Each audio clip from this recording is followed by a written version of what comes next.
Hello guys! Nandito po tayo ngayon sa dagat. At dito kami nananghalian. Nagdala lang kami ng bahaw, ginamos, saging, at dapaw-dapaw. May mga kasama ko nito. Yung mga kaibigan ko sa Barangay Ichan.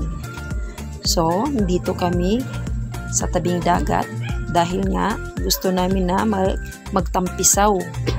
Pero walang nagawa na tampisaw dahil sobrang hangin.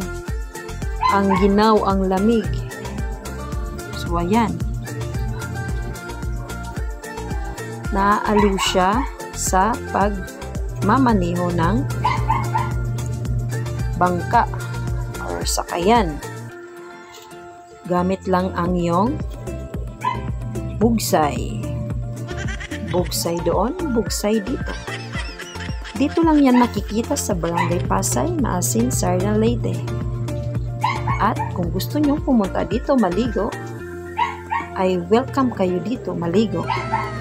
So, ang linaw-linaw talaga ng dagat dito, lalong-lalo na pag okay yung panahon. So, ngayon, mas okay talaga yung panahon dahil hindi masyadong mainit. Medyo makulimlim yung langit. Pero napapagtong pa rin tayo dito, no? Kasi mainit pa din, pero hindi talaga init na init. So, ayan. Nagda-drive siya. Pinukuhan ko siya ng video dahil naaaliw akong kita siya na nagbubugsay. No, ayan. Tingnan mo, marunong talaga siya. Pero guys, kung gusto nyo maligo, punta lang kayo dito ha. It's welcome. Daghang salamat sa pagtanaw ninyo sa aming video. Sana ay hindi kayo magsawang magtanaw.